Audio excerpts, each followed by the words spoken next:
Hello all, welcome to this video. दोस्तों इस video में हम बात करने वाले हैं regarding the expected cut off both EO AO and DPSC examination जो कि 2 जुलाई 2023 को कंडक्ट हुए हैं। दोस्तों दोनों ही पेपर बहुत डिफिकल्ट थे और अब उससे भी डिफिकल्ट काम है उसकी कट ऑफ प्रिडिक्ट करना।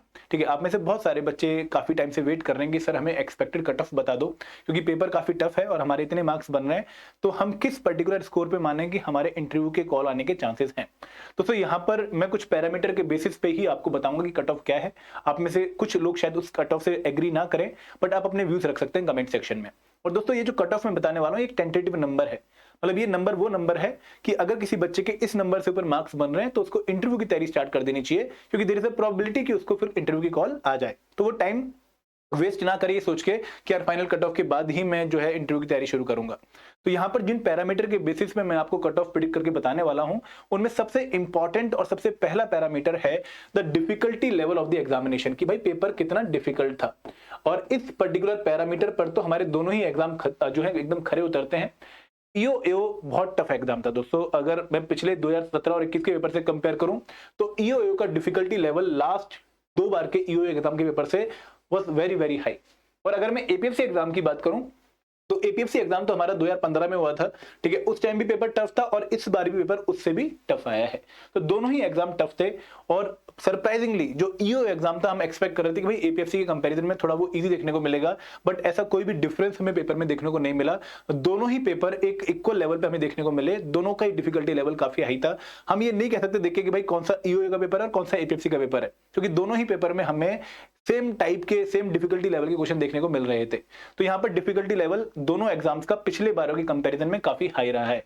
उसके जो सेकंड पैरामीटर जिसके बेसिस पे हम जो है कट ऑफ प्रिडिक्ट करते हैं वो है नंबर ऑफ वैकेंसीज, कि भाई इस पर्टिकुलर पोस्ट के लिए एपीएफसी के लिए कितनी वैकेंसीज थी। इनकी हमें पता है कि भाई 159 वैकेंसीज थी और ईओ के लिए कितनी वैकेंसीज थी, 418 वैकेंसीज थी। तो जनरली जिस एग्जाम के लिए वैकेंसी ज्यादा होती है वहां पर हमें लगता है कि कट ऑफ थोड़ी सी डाउन जाएगी, क्योंकि उन्होंने ज्यादा बच्चे इंटरव्यू के लिए बुलाने हैं।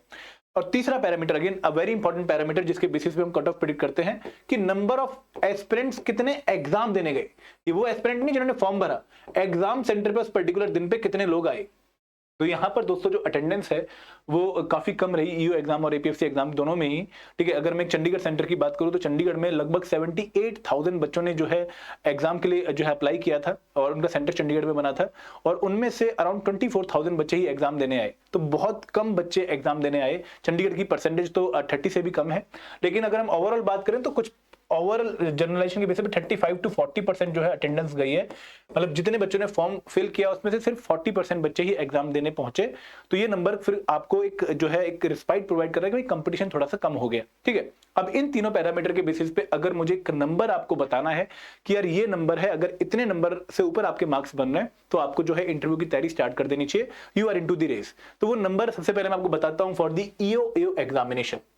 देखिए अगेन आपके व्यू पॉइंट बहुत डिफरेंट हो सकते हैं, नंबर प्रिडिक्ट करना मेरे लिए जरूरी, क्योंकि आप में से काफी बच्चों ने रिक्वेस्ट करी है, तो ये नंबर फाइनल नहीं है। ठीक है, अगेन मैं अपना एक जो है व्यू पॉइंट दे रहा हूं, this view point can be in contrast to your view point. तो यहां पर जो ईओ के लिए मेरे अकॉर्डिंग जो कट ऑफ मुझे लग रही है that is somewhat about 175 plus minus 5 marks. ठीक है, अगर किसी बच्चे के 170 से लेके ऊपर मार्क्स है, मतलब 170 से लेके 180 मार्क्स के बीच में, तो उसको भी तैयारी करनी चाहिए। और 180 वाले के ऊपर जो मार्क्स है किसी बच्चे के, तो उसको तो पक्का तैयारी करनी ही चाहिए। देयर इज हाई चांस कि उसको कॉल आ जाए। देखिए लास्ट टाइम वैकेंसीज थी 421। ठीक है, ईओ में लास्ट टाइम 421 वैकेंसीज थी और कट ऑफ गई थी 187.4 समथिंग। ठीक है, और पेपर बहुत डिफिकल्ट नहीं था, मतलब 2021 का पेपर तो 2023 के कंपैरिजन में हम कहेंगे कि बहुत इजी था। 2021 वाला 2023 का पेपर उसके कंपैरिजन में बहुत टफ है। नंबर ऑफ क्वेश्चंस जो है हमें टफ देखने को ज्यादा मिलेंगे, then type of question different होंगे, वन लाइनर क्वेश्चन है ही नहीं इस बार। तो यहां पर अगर उस टाइम पर कट ऑफ 187.4 गई है फॉर दी 421 वैकेंसीज, तो उससे तो कम कट ऑफ इस बार पक्का जाएगी, ये हमें लग रहा है, क्योंकि paper was not at all easy. ठीक है, तो अगर किसी बच्चे के 170 से ऊपर मार्क्स बन रहे हैं जनरल कैटेगरी, ठीक है, आप अपनी कैटेगरी से 10-15 मार्क्स ऊपर नीचे कर सकते हैं। तो अगर किसी के जनरल कैटेगरी में 170 मार्क्स बन रहे हैं या 170 प्लस मार्क्स बन रहे हैं, तो उसको इंटरव्यू के प्रिपरेशन में बहुत ज्यादा जो है एफर्ट डालनी चाहिए। देयर आर हाई चांसेस कि उसको कॉल आ जाए। अगर मैं एपीएफसी एग्जामिनेशन की बात करूं तो एपीएफसी एग्जामिनेशन में क्योंकि थोड़ी सी जो नंबर ऑफ सीट्स हैं वो काफी कम है, कंपैरिजन करें अगर हम ईओ से। और दूसरी बात की जब लास्ट टाइम एग्जाम हुआ तो 171 वैकेंसीज की शायद नोटिफिकेशन आई थी, 170 वैकेंसीज की, और उस टाइम पर जो कट ऑफ गई थी वो 66 पॉइंट समथिंग गई थी आउट ऑफ 100, मतलब 200 में 200 के आसपास आउट ऑफ 300। तो इस बार अगेन पेपर टफ है, ठीक है। तो जो कट ऑफ है एपीएफसी में just because number of vacancies कम है, इस वजह से वहां पर हमें थोड़ी हाई कट ऑफ देखने को मिलेगी। तो वहां पर मेरे अकॉर्डिंग अगर किसी बच्चे के मतलब 180 प्लस -5 बन रहे हैं तो उसको दोस्तों इंटरव्यू की तैयारी स्टार्ट कर देनी चाहिए। मतलब 175 से ऊपर अगर आपके नंबर बन रहे हैं तो you are into the race, ठीक है। तो आपको अभी से ही इंटरव्यू की प्रिपरेशन पे पूरा ध्यान देना चाहिए। दोस्तों this is just a number based on the numbers you have shared with us, ठीक है। काफी बच्चों ने नंबर शेयर किए हैं over male and over the comments of answer की वीडियो, तो उसके बेसिस पे ही हमने नंबर प्रेडिक्ट किया है। अब देखो यहाँ पर आपके अकॉर्डिंग 160 में भी जो है आपके चांसेस हैं, मैं बिल्कुल मानता हूँ कि वो पॉसिबल है, बट हमें एक नंबर देना था। तो हमारे अकॉर्डिंग ईओए में 175 प्लस माइनस 5 एंड एपीएफसी में 180 plus minus 5, this is a number जो हमें लगता है कि भाई इतने नंबर की मिनिमम जो है आपको चांसेस देखने को मिलेंगे, इससे ऊपर ही कट ऑफ आपको देखने को मिलेगी। तो दिस इज आवर प्रेडिक्शन, ठीक है। तो you can share your views in the comment section, ठीक है। This is all from my side. जय हिंद, जय भारत।